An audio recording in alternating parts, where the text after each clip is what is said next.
When the Torah has explained how all creation came to exist on the earth and how humanity had to work for their living and women suffer pain in childbirth, and when in the epic of the flood, a story of devastating immediacy for us today, in the wake of the floods in Valencia this week, the story of good and evil and their consequences are made known, the Torah begins to make it clear how the nations were dispersed and why the nations were condemned to speak different languages and prevented from understanding what each other said.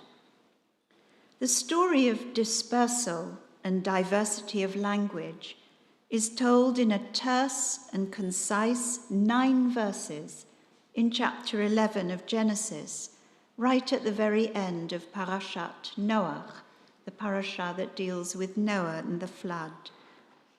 Vayehi chol haaretz safa echat. All the earth had the same language and the same words, is how this story, known as the Tower of Babel, begins.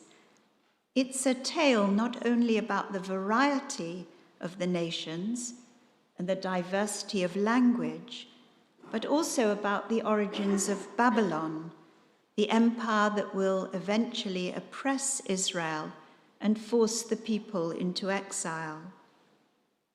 We're told here in chapter 11 of Genesis that the earth's population wanders from the east and comes to a valley in the land of Shinar and settles there. The inhabitants of Shinar, however, are not content with a simple life. They want to make a name for themselves, so they build a tower that reaches the sky. In a rare appearance, God comes down to look at the city and the tower built by the people, and seeing that nothing is beyond their reach, he confuses their speech so that no one understands what the other is saying, and he then scatters them all over the earth. That is why, says the text, the name of the place was called Bavel, which is the Hebrew for Babylon, because from there God balal, confused the speech of all the earth. God created a Babel of sound among humanity. As you can hear, these 11 verses are replete with puns that are almost impossible to translate into English. Hava, nilbena levenim v'nisrafa lisrefa, vatehi lahem halvena la'aven, v'hachema haya lahem lachomer. Then the people said to one another, "Come, let us make bricks and fire them hard." So they had bricks to build with, and tar served them as mortar. You're supposed to be able to see the word plays on this slide, as they're slightly coloured in a kind of yellowish colour, but you can nevertheless hear the word plays in the words nilbena, levenim, halvena, la'aven. They all use the same letters, bet and a nun and a lamed. I don't know if you can just about see that I slightly coloured in the roots of the words, or the repetition rather, of those letters. So the Torah offers an explanation, as I said, and meaning of the name of Babylon, in Hebrew, Bavel, because, as the text says, there, the Eternal One, balal, the speech, confused the speech of all the earth. I think I've missed out a verse. What I wanted to say here is that on this slide, where the people say, "Come, let us build a city with a tower that reaches the sky." The word for to build, nivne, is again using the same letters that we just had with the words bricks, lavan, and here it's nivne. So it uses the letters bet and nun. In this tightly constructed narrative of 9 verses, we learn the intentions of the people in the first 4 verses, and in the last 5 verses, God, using exactly the same language, the same words, dismantles the project, point by point, brick by brick, word by word.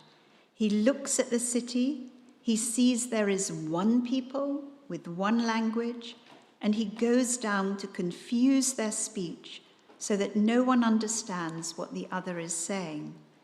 So the people who were scattered and came together to build the tower are now rescattered all over the earth.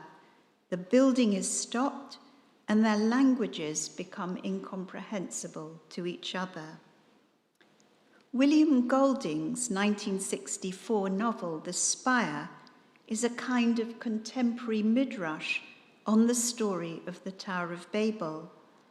In this novel, the dean of a cathedral directs the construction of a tall spire said to be based on Salisbury Cathedral, against the advice of the master builder and many others. At great cost, physical, financial, and spiritual, those who drive forward the ill-fated project become corrupted and damaged, ambition and blind folly bringing about their downfall. So too in rabbinic midrashic sources on the Tower of Babel, the tower reaches to such height that it takes a year to climb to the top, says the rabbis. A brick was, therefore, more precious in the sight of the builders than a human being. If a man fell down and met his death, none took notice of it. But if a brick dropped, they wept, because it would take a year to replace it. One thinks here of the several thousand deaths of migrant workers in Qatar employed to create the stadiums and other buildings in the years leading up to the country's hosting of the World Cup in 2022. I think the number of those who died was over 6,000. Yet despite this overreaching ambition of purpose, the punishment for building the Tower of Babel is less than that of the flood. Divine response mirrors human action very precisely. While the people want to make a name for themselves and prevent dispersion over all the earth, the very opposite happens. Their name is besmirched. They are scattered, and the result is that they no longer can understand or even speak to each other.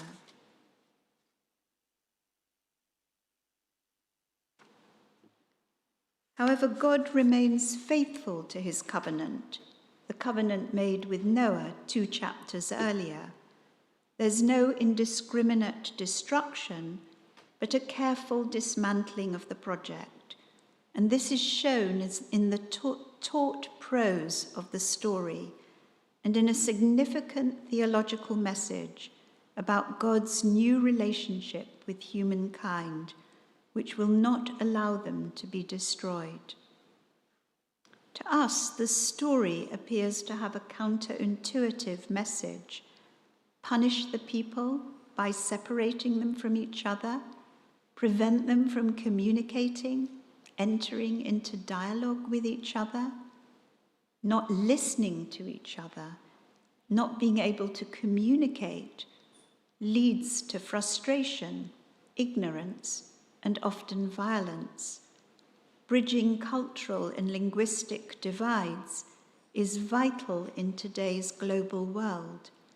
It's only by listening to each other and trying to learn about and understand another's culture, language, customs, and all the things that go into making a person's identity, that we will reduce ignorance, intolerance, and violence in the world.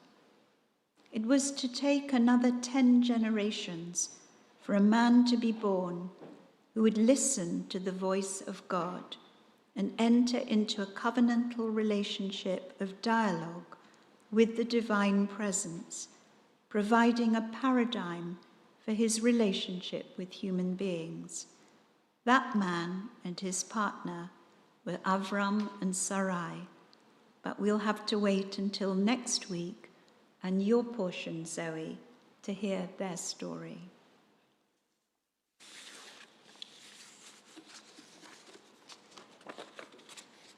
We continue now on page 519 with our concluding